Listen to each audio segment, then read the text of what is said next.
Just because I poke fun at the stories I read and or fan art featured in my videos doesn't mean that anyone should harass the creators of anything featured in this show.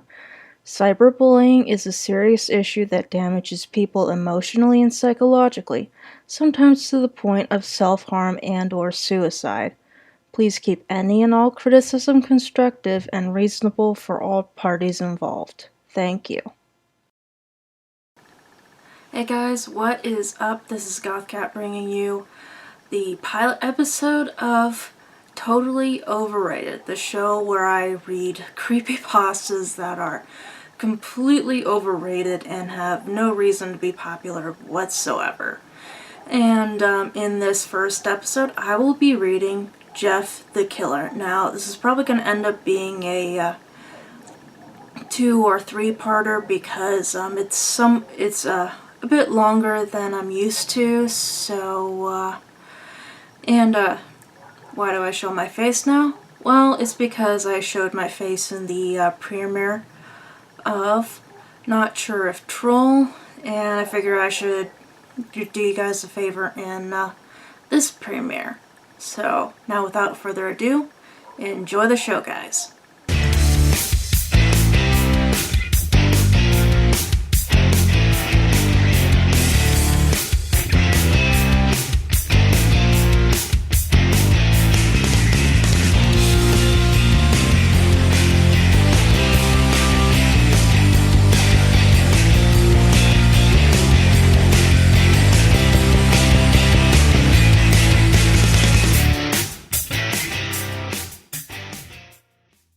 Excerpt from a local newspaper.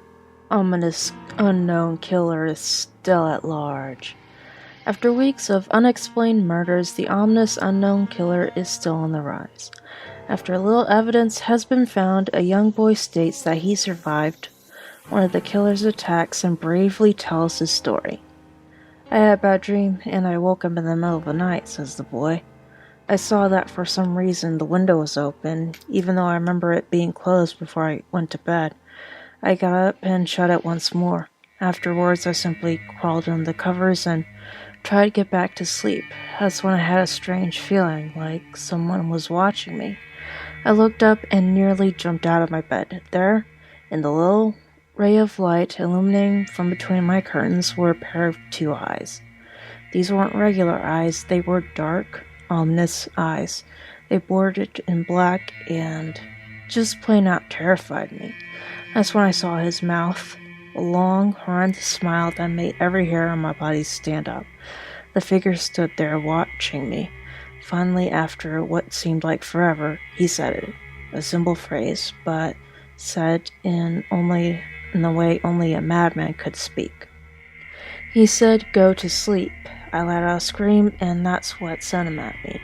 He pulled up a knife, aiming at my heart. He jumped on top of my bed. I fought him back, I kicked, I punched, I rolled around, trying to knock him off me. That's when my dad busted in. A man threw the knife. It went into my dad's shoulder. The man probably would have finished him off if one of the neighbors hadn't alerted the police. They drove into the parking lot and ran towards the door. The man turned and ran down the hallway. I heard a smash like glass breaking. As I came out of my room, I saw the window that was pointing towards the back of my house was broken. I looked out to see him vanish into the distance. I can tell you one thing. I will never forget that face. Those cold, evil eyes and that psychotic smile. They will never leave my head. Police are still on the look for this man. If you see anyone that fits the description in this story, please contact your local police department. Jeff and his family had just moved into a new neighborhood. His dad had gotten a promotion at work, and they thought it would be best to live in one of those fancy neighborhoods. Jeff and his brother Lou couldn't complain, though. A new, better house. What was not to love? As they were getting unpacked, one of their neighbors came by. "Hello," she said. "I'm Barbara. I live across the street from you." "Well, I just wanted to introduce myself and to introduce my son." She turns around and calls her own son over. "Billy, these are the new neighbors." Billy said hi and ran back to play in his yard. "Well," said Jeff's mom, "I'm Margaret, and this is my husband Peter, and my 2 sons, Jeff and Lou." They each introduced themselves, and then Barbara invited them to their son's birthday. Jeff and his brother were about to object when their mother said that they would love to. When Jeff and his family were done packing, Jeff went up to his mom. "Mom, why would you invite us to some kid's party? If you haven't noticed, I'm not some dumb kid." "Jeff," said his mother, "we just moved here. We should show that we want to spend time with our neighbors. Now, we're going to that party, and that's final." Jeff started to talk, but stopped himself, knowing that he couldn't do anything. Whenever his mom said something, it was final. He walked up to his room and plopped down on his bed. He sat there looking at his ceiling when suddenly he got a weird feeling. Not so much a pain, but a weird feeling. He dismissed it as some random feeling. He heard his mother call him down to get his stuff, and he walked down to get it. The next day, Jeff walked downstairs to get breakfast and got ready for school. As he sat there eating his breakfast, he once again got that feeling. This time it was stronger. It gave him a slight tugging pain, but he once again dismissed it. As he and Lou finished breakfast, they walked down to the bus stop. They sat there waiting for the bus, and then, all of a sudden, some kid on a skateboard jumped over them, only inches above their laps. They both jumped back in surprise. "Hey, what the hell?" A kid landed and turned back to him. He kept his skateboard up and caught it with his hands. The kid seemed to be about 12, 1 year younger than Jeff. He wears a Aeropostale shirt and ripped blue jeans. Well, it looks like we got some new meat," suddenly 2 other kids appeared. One was super skinny and the other was huge. "Well, since you're new here, I'd like to introduce ourselves. Over there is Keith." Jeff and Lou looked over to the skinny kid. He had a dopey face that you would expect a sidekick to have. "And he's Troy." They looked over at the fat kid. Talk about a tub of lard. This kid looked like he hadn't exercised since he was crawling. "And I," said the first kid, "am Randy. Now, for all the kids in this neighborhood, there's a small price for bus fare, if you catch my drift." Lou stood up, ready to punch the lights out of the kid's eyes when one of his friends pulled a knife on him. "Tsk, tsk, tsk. I had hoped you would be more cooperative, but seems we must do this the hard way." The kid walked up to Lou and took his wallet out of his pocket. Jeff got that feeling again. Now it was truly strong, a burning sensation. He stood up, but Lou gestured to him to sit down. Jeff ignored him and walked up to the kid. "Listen here, you little punk. Give back my bro's wallet or else." Randy put the wallet in his pocket and pulled out his own knife. "Oh, and what will you do?" Just as he finished the sentence, Jeff popped the kid on the nose. As Randy reached for his face, Jeff grabbed the kid's wrist and broke it. Randy screamed and Jeff grabbed the knife from his hand. Troy and Keith rushed Jeff, but Jeff was too quick. He threw Randy to the ground. Keith lashed out at him, but Jeff ducked and stabbed him in the arm. Keith dropped his knife and fell to the ground screaming. Troy rushed him too, but Jeff didn't even need the knife. He just punched Troy straight in the stomach and Troy went down. As he fell, he puked all over. Lou could do nothing but look in amazement at Jeff. "Jeff, how did you—" That was all he said. They saw the bus coming and knew they'd be blamed for the whole thing, so they started running as fast as they could. As they ran, they looked back and saw the bus driver rushing over to Randy and the others. As Jeff and Lou made it to school, they didn't dare tell what happened. All they did was sit and listen.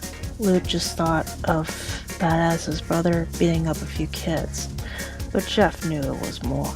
It was something scary. As he got that feeling, he felt how powerful it was, the urge to just hurt someone. He didn't like how it sounded, but he couldn't help feeling happy. He felt that strange feeling go away and stay away for the entire day of school. even as he walked home due to the whole thing near the bus stop and how he probably wouldn't be taking the bus anymore. He felt happy. When he got home, his parents asked him how his day was, and he said in a somewhat ominous voice, "It was a wonderful day." Next morning, he heard a knock at his front door. He walked down to find 2 police officers at the door, his mother looking back at him with an angry look. "Jeff, these officers tell me that you attacked 3 kids. That wasn't regular fighting, that they were stabbed." "Stabbed, son." Jeff's gaze fell to the floor, showing his mother that it was true. "Mom, they were the ones who pulled the knives on me and Lou." "Son," said one of the cops, "we found 3 kids, 2 stabbed, 1 having a bruise on his stomach, and we have witnesses proving that you fled the scene. Now, what does that tell us?" Jeff knew it was no use. He could say him and Lou had been attacked, but there was no proof it was not them who attacked first. They couldn't say that they weren't fleeing, because truth be told they were, so Jeff couldn't defend himself or Lou. "Son, call Diane your brother." Jeff couldn't do it since it was him who beat up all the kids. "Sir, it was me. I was the one who beat up the kids. Lou tried to hold me back, but he couldn't stop me." The cop looked at his partner and they both nodded. "Well, kid, looks like a year in juvie." "Wait," says Lou. They all looked up to see him holding a knife. The officers pulled their guns and locked them on Lou. "It was me. I beat up those little punks. Have the marks to prove it." He lifted up his sleeves to reveal cuts and bruises, as if he was in a struggle. "Son, just put the knife down," said the officer. Lou held up the knife and dropped to the ground. He put his hands up and walked over to the cops. "No, Lou, it was me. I did it." Jeff had tears running down his face. "Huh. Poor bro, trying to take the blame for what I did. Well, take me away." The police led Lou out to the patrol car. "Lou, tell him it was me. Tell them. I was the one who beat up those kids." Jeff's mother put her hands on his shoulders. "Jeff, please, you don't have to lie. We know it's Lou. You can stop." Jeff walked helplessly as the cop car speeds off with Lou inside. A few minutes later, Jeff's dad pulled into the driveway, seeing Jeff's face and knowing something was wrong. Son, what was it? What is it?" Jeff couldn't answer. His vocal cords were strained from crying. Instead, Jeff's mother walked his father inside to break the bad news to him as Jeff wept in the driveway. After an hour or so, Jeff walked back into the house, seeing that his parents were both shocked, sad, and disappointed. He couldn't look at them. He couldn't see how they thought of Lou when it was his fault. He just went to sleep, trying to get the whole thing off his mind. 2 days went by with no word from Lou at JDC. No friends to hang out with, nothing but sadness and guilt. That is until Saturday, when Jeff is woke up by his mother with a happy, sunshiny face. "Jeff, it's the day," she said as she opened up the curtains to let light flood into his room. What's today?" asked Jeff as he stirs awake. "Why, it's Billy's party." He is now fully awake. "Mom, you're joking, right? You don't expect me to go to some kid's party after..." There was a long pause.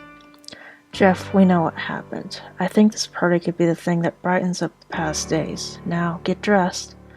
Jeff's mother walked out of the room and downstairs to get ready herself. He fought himself to get up. He picked out a random shirt and a pair of jeans and walked downstairs. He saw his mother and father all dressed up, his mother in a dress and his father in a suit. He thought why they would ever wear such a fancy clothes to a kid's party. "Son, is that all you're gonna wear?" said Jeff's mom. "Rather than wearing too much," he said. His mother pushed down the filling yellow pin and hid it with a smile. "Now, Jeff, we may be overdressed, but this is how you go if you want to make an impression," said his father. Jeff grunted and went back up to his room. "I don't have any fancy clothes," he yelled down the stairs. "Just pick out something," called his mother. He looked around his closet for what he would call fancy. He found a pair of black dress pants he had for special occasions and an undershirt. He couldn't find a shirt to go with it, though. He looked around and found only striped and patterned shirts, none of which would go with dress pants. Finally, he found a white hoodie and put it on. "You're wearing that?" they both said. His mother looked at her watch. "Oh, no time to change. Let's just go," she said as she herded Jeff and his father out the door. They crossed the street over to Barbara and Billy's house. They knocked on the door, and as it appeared that Barbara, just like his parents, were way overdressed. As they walked inside, all Jeff could see were adults, no kids. "The kids are out in the yard, Jeff. How about you go and meet some of them?" said Barbara. Jeff walked outside to a yard full of kids. They were running around in weird cowboy costumes and shooting each other with plastic guns. He might as well be standing in a Toys R Us. Suddenly, a kid came up to him and handed him a toy gun and hat. "Hey, wanna play?" he said. No kid, I'm way too old for the stuff." The kid looked at him with that weird puppy dog face. "Please," said the kid. "Fine," said Jeff. He put on the hat and started to pretend to shoot at the kids. At first he thought it was totally ridiculous, but then he started to actually have fun. It might not have been super cool, but it was the first time he had done something that took his mind off of Lou. So he played with the kids for a while until he heard a noise, a weird rolling noise. Then it hit him. Randy, Troy, and Keith all jumped over the fence on their skateboards. Jeff dropped the fake gun and ripped off the hat. Randy looked at Jeff with a burning hatred. "Hello, Jeff is it?" he said. "We have some unfinished business." What happens after? Find out next time on Totally Overrated. As for my next upload, get ready for an all-new episode of the Creepypasta Show. This is Goth Cat signing out. Thank you and goodbye.